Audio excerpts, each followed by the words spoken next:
vamos a hablar de aditivos contaminantes, pero sobre todo de alergia alimentaria, que es una parte de la epidemia de enfermedades alérgicas que estamos sufriendo en la actualidad. Aproximadamente el 25% de la población europea tiene algún tipo de alergia y la que está aumentando más precisamente es la alergia alimentaria. En un estudio que ahora mostraré, apenas hace unos años era el 3% y estamos subiendo ya al 8%. Prácticamente 1 de cada 10 niños, sobre todo, tiene algún tipo de alergia alimentaria. Entonces, a lo largo de esta presentación haremos un repaso de cuáles son los alimentos que producen más alergia, tanto en niños como en adultos, cómo se diagnostica, cómo se tratan. Desmitificaremos alguna leyenda urbana que está creciendo ahora mucho, como es el test de la intolerancia a alimentos, que se ha puesto muy de moda. Vamos a hacer un test de intolerancia a alimentos. Pues hace 20 años que los alergólogos no hacemos estas pruebas porque confunden no solo al clínico, sino sobre todo al paciente, porque una cosa es tener alergia y otra cosa presentar anticuerpos que demuestran únicamente exposición. Y luego hablaremos también de algunas nuevas terapéuticas que hace apenas 5 años eran ciencia ficción, y es que igual que utilizamos las vacunas para las enfermedades alérgicas respiratorias, para rinitis y asma, ahora podemos vacunar en determinados alimentos, como es por ejemplo el melocotón, que es la alergia más frecuente que tenemos aquí en España, o también la inducción de tolerancia oral en algunos casos de alergia a alimentos como son leche y huevo, en los cuales en la evolución natural suele desaparecer, pero hay casos que no desaparece este tipo de alergia y entonces tenemos que actuar de forma proactiva e inducir una desensibilización en el paciente. A lo largo de las presentaciones anteriores he hablado mucho de contaminantes, yo voy a hablar muy poco de contaminantes, especialmente hay contaminantes físicos, químicos, biológicos y hablaré muy poquito de aditivos y, como digo, hablaré más de alergia. Haremos también una profundización porque también hasta hace muy poco teníamos algunas limitaciones en el diagnóstico y ahora ya estamos profundizando en el diagnóstico molecular. Podemos hacer un diagnóstico por microarrays exactamente localizando el perfil de sensibilización de cada paciente, lo cual nos ayuda a hacer el mejor tratamiento dentro de esta medicina personalizada a la que debemos ir. Vamos también un poquito el foco en el paciente, porque el paciente tiene que ser activo. Estamos aquí hablando desde esta parte de la mesa y los pacientes, en el caso de la alergia alimentaria, cuando es grave, cuando presentan reacciones anafilácticas, tienen que tomar parte muy activa en su propio diagnóstico. Bueno, pues entonces sí quería decir que estamos en una epidemia, como comentábamos. Hay una serie de factores por los que cada vez tenemos más enfermedades alérgicas en el mundo occidental. No es alérgico el que quiere, sino el que puede, y para eso hay una serie de factores predisponentes genéticos, que no vamos a entrar en ellos. Hay algunas situaciones que favorecen que una vez que el paciente ya tiene una enfermedad alérgica aparezca con mayor intensidad, y es este ritmo tan estresante y esta vida tan estresada que llevamos en la actualidad.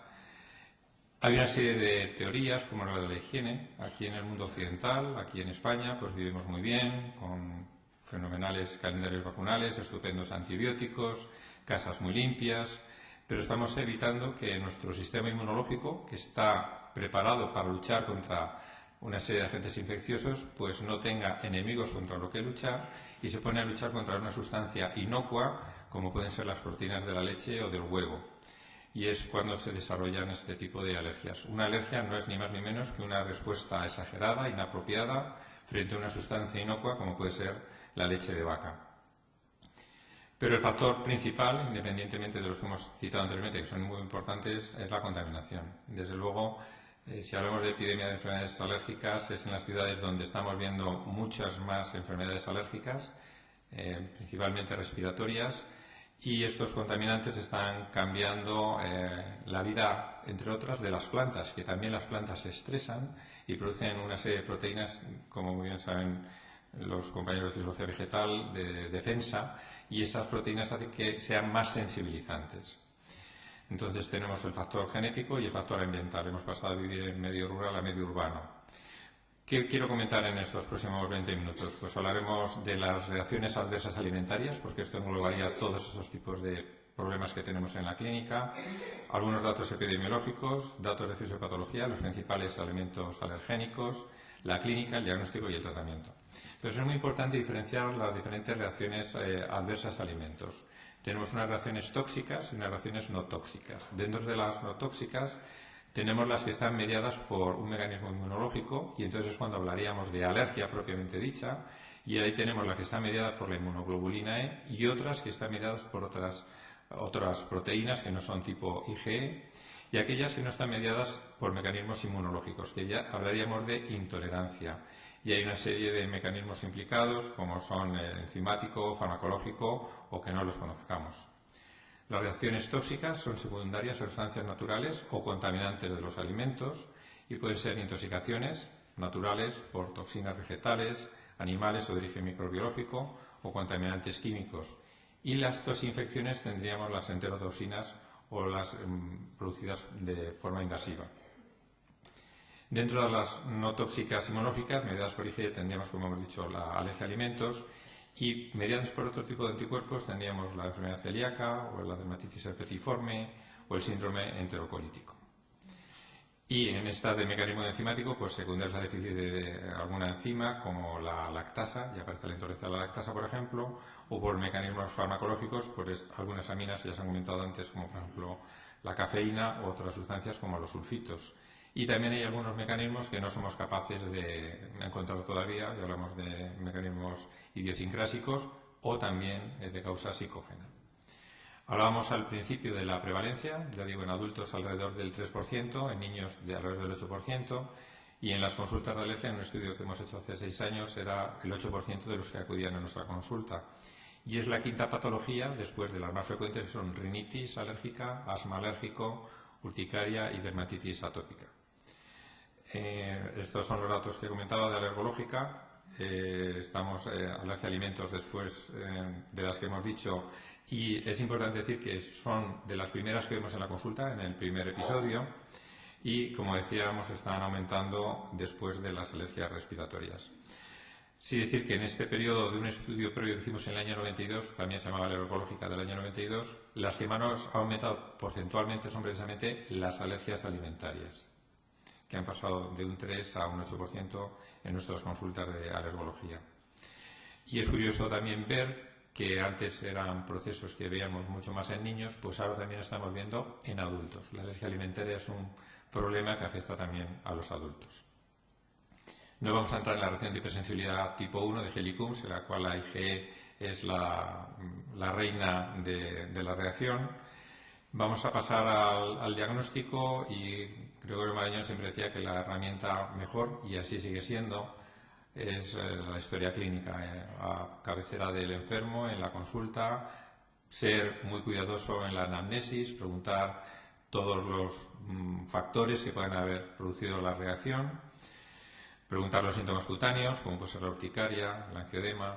Una situación que estamos viendo cada vez más, que es lo que llamamos síndrome de alergia oral. El paciente come, por ejemplo, melocotón o kiwi o piña y empieza con un picor en la mucosa oral, en los labios, en la lengua. Entonces, un mensaje, un warning que sí quiero lanzar al auditorio es que los alimentos no producen picor. Si alguien nota picor, eso no es normal. Debe ser estudiado porque puede ser una reacción alérgica. Y lo comento porque suele ser la primera manifestación, que al comer un alimento al niño o al adulto le pica la mucosa. Debe ser estudiado. La dermatitis atópica, que es la enfermedad cutánea que cada vez estamos viendo más, y va dentro de lo que llamamos la marcha alérgica. El niño empieza con dermatitis atópica, un eczema en pliegues, luego aparece la alergia alimentaria, luego aparece la rinitis alérgica y luego el asma. Va dentro de esta marcha alérgica que cada vez vemos más. Los síntomas digestivos, vómitos, diarrea, los síntomas respiratorios, rinitis, conjuntivitis, asma, y la reacción más grave, que es la anafilaxia, que engloba manifestaciones cutáneas, digestivas, respiratorias, cardíacas, con hipotensión, taquicardia, y que incluso puede producir la muerte del paciente. Entonces, nunca hay que minusvalorar la importancia de un síntoma, porque puede ser el principio de una reacción grave, incluso mortal.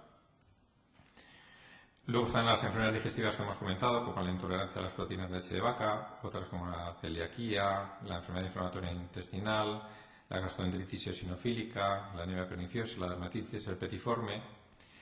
Y la primera herramienta, como decíamos, la anamnesis, la recogida de los datos en cuanto a aparición de los síntomas, el tiempo de aparición, la gravedad, Cuando aparecen, por ejemplo, hablábamos del melocotón, pues es muy típico las frutas de temporada, melocotón, albaricoque, fresquilla paraguaya, que es en verano cuando el paciente empieza a notar estos síntomas. Y luego también comentar que es importante ver el tiempo transcurrido porque eso nos condicionará las pruebas diagnósticas que hagamos. Es muy importante preguntar el alimento, cómo estaba preparado, la cantidad que se había comido, si antes se había tolerado. Y aquí aparecen fenómenos de reactividad cruzada que luego haremos alusión a ellos porque es más frecuente que los pacientes con alergia a polen, que es la más frecuencia aquí en la zona centro de la península, tengan alergia a frutas, mientras que los pacientes que tienen alergia a los ácaros del polvo doméstico tengan más alergia a crustáceos, por ejemplo. Hay que insistir mucho en la situación del paciente, la edad, las circunstancias acompañantes. Y hago aquí otra alerta y es el ejercicio físico. Cada vez estamos viendo más pacientes que cuando toman determinado alimento y hacen ejercicio físico presentan reacciones anafilácticas graves. Es un cuadro especial que llamamos anafilaxia inducida por ejercicio físico y dependiente de alimentos. Y puede ocurrir con frutas, con cereales, puede ocurrir con una pizza por la harina de trigo en un paciente que previamente tiene alergia al polen. En cuanto al diagnóstico, la prueba más rápida, más sencilla, más fiable, la que utilizamos a diario los alergólogos son las pruebas cutáneas, que hay una batería completa. La que hacemos habitualmente es la prueba de PRIC o intradérmica, en la cual utilizamos una serie de alergenos perfectamente estandarizados, se hacen en la cara anterior del antebrazo y tiene la ventaja que en 15 minutos tenemos ya un diagnóstico cualitativo, porque no medimos el nivel de IgE. Para eso recurrimos a las técnicas in vitro, que es la determinación de IgE total y de IgE específica mediante diferentes técnicas, aunque podemos medir también otros mediadores, como es por ejemplo la triptasa, que nos indica la activación del mastocito, o la proteína catiónica del eosinófilo, que nos indica la activación del eosinófilo. Y aquí hago otra alerta, estas pruebas de test de intolerancia. Lo que miden son anticuerpos tipo IgG. El anticuerpo tipo IgG lo que indica es exposición, no indica sensibilización. Si todos los que estamos aquí sentados nos hacemos un test de intolerancia, ¿nos va a salir positivo? Seguro, porque lo que mide son anticuerpos que indican exposición y todos hemos comido todos los alimentos que vienen en esa batería. Con lo cual, como decía al principio, desde hace 20 años los alergólogos no utilizamos esta prueba. Y es cierto que hay una campaña de uso y abuso de esta prueba. Si les preguntan, no tiene ninguna rentabilidad. Sí que tiene la determinación de la IgE, que esta sí que está mediando esta reacción de hipersensibilidad tipo 1 de Heli-Coombs. Y la novedad, que es el otro mensaje que sí les quisiera mandar, es que en la actualidad podemos hacer mediante unos chips, una batería de microarrays, hasta 100 alergenos, que nos incluyen diferentes alergenos inhalatorios, alimentarios, los más frecuentes, como son las proteínas de frutas, las proteínas de crustáceos, de pescados, de leche, de huevo, con lo cual podemos hacer un mapa molecular del grado de sensibilización del paciente y eso nos orienta de forma definitiva para el grado de sensibilización. Hay otras pruebas diagnósticas, como es la dieta de eliminación, quitar el alimento sospechoso, esto se hace sobre todo en los niños.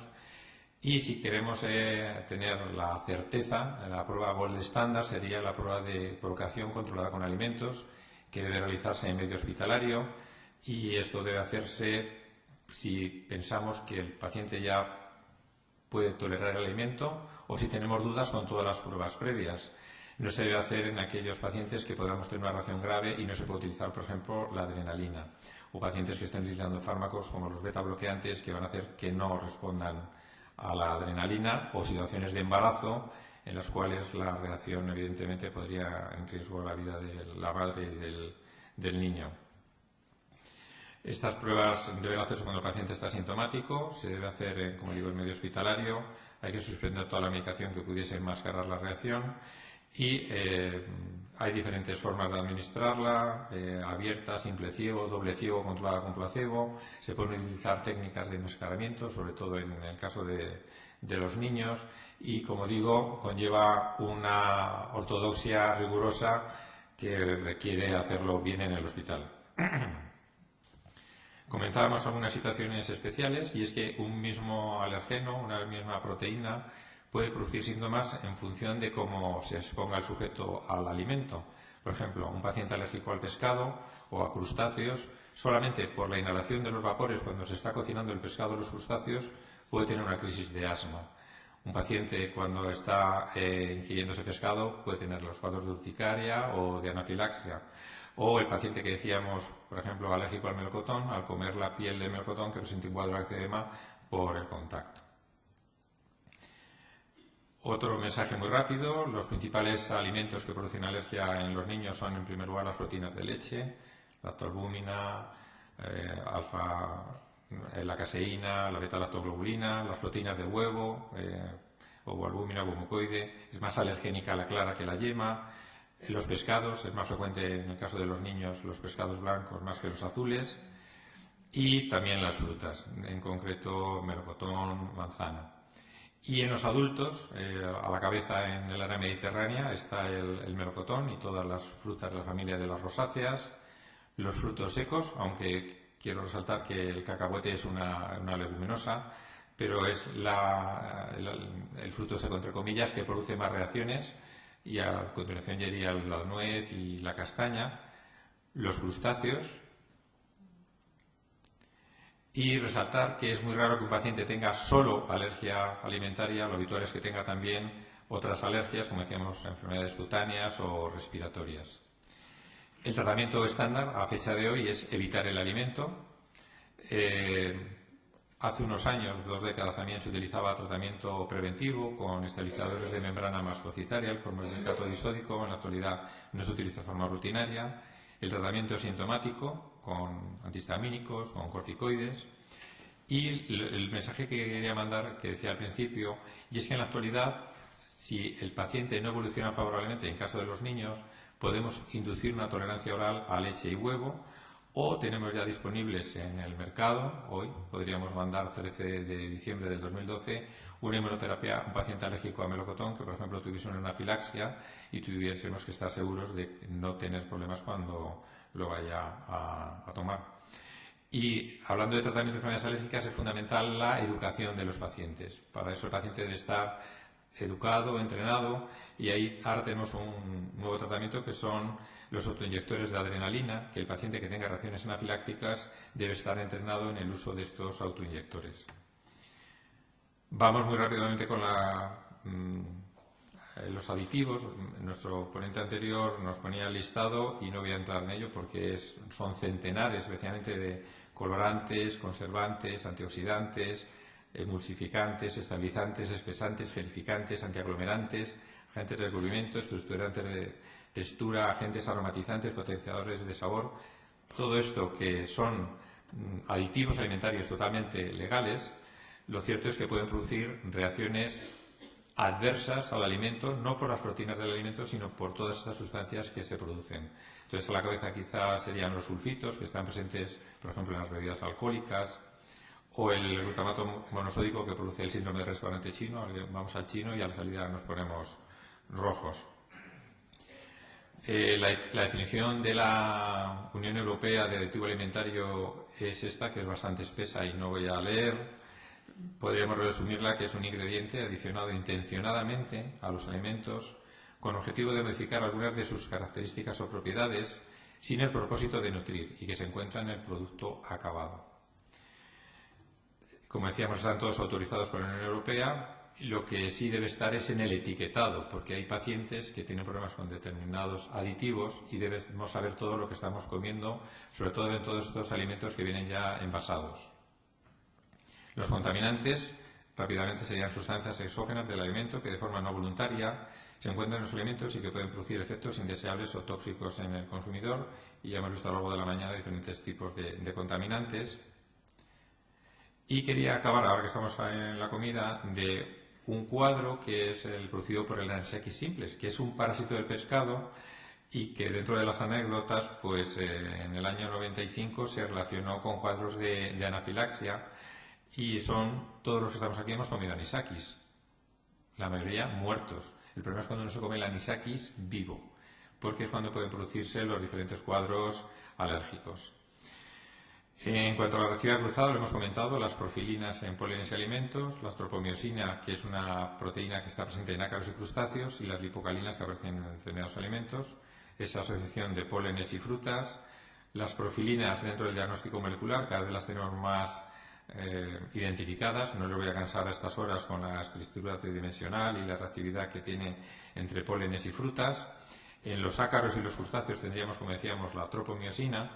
Y sí quería hacer otra alerta con el tema del látex, que es un producto que se utiliza mucho en el medio sanitario, y hay un síndrome de alergia látex-frutas que cada vez vemos menos porque desde que tuvimos la epidemia del SIDA, que es cuando aparece la epidemia de alergia al látex, en muchos medios hospitalarios se está reduciendo la utilización del látex, pero todavía se ven cuadros de reactividad cruzada por antígenos que son comunes al látex y frutas. Tenemos alergenos recombinantes que nos permiten hacer, como decíamos, el diagnóstico. No nos olvidemos que todavía hay algunos productos que contienen látex, aunque, por ejemplo, aquí muy cerca tenemos la Fundación Jiménez Díaz, que es el primer hospital sin látex de España. Hace una alusión también al diagnóstico molecular a las LTPs, las proteínas transportadoras de lípidos, que son las responsables de las reacciones más graves en la alergia alimentaria, sobre todo, por ejemplo, en el caso de las frutas y en concreto en el caso del melocotón.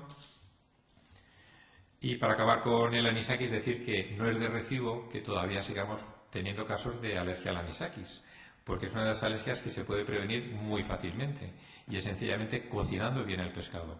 Si el pescado está bien frito, bien cocido, bien asado, no va a haber cuadros de alergia. Ahora bien, si nos comemos una larva de anisakis, esto no es un submarino, es una larva penetrando a través de la mucosa gástrica, pues podemos tener cuadros digestivos, alérgicos, incluso de anafilaxia, y aquí vemos cómo el endoscopista avezado está extrayendo la pinza. Para concluir, las reacciones adversas por alimentos constituyen una patología de prevalencia en aumento, como hemos visto, se ha duplicado en apenas una década. El principal reto de la alergología en este siglo XXI es comprender la complejidad de las diferentes enfermedades alérgicas, identificar los mecanismos responsables para mejorar la prevención, el diagnóstico y el tratamiento. Y aquí en alergia alimentaria y en toda la medicina tenemos que ir hacia una medicina predictiva, preventiva, personalizada y participativa. Los pacientes tienen que jugar un papel activo en la patología que presentan. El diagnóstico molecular es una nueva herramienta que permite el diagnóstico personalizado y aproximado a cada paciente. Y finalmente la inducción de tolerancia oral y la inmunoterapia específica con alimentos son nuevas herramientas terapéuticas en casos muy seleccionados. Creo que habrá un libro al final con todas estas ponencias, ahí daré toda la bibliografía. Hay una serie de páginas web donde pueden consultar datos relacionados con la alergia alimentaria y sí hacer alusión a la Asociación Española de Padres y Niños con Alergia a Alimentos, que es una página, la última, la de AEPNA, que contiene mucha información relacionada con alergia a alimentos. Muchas gracias por su atención.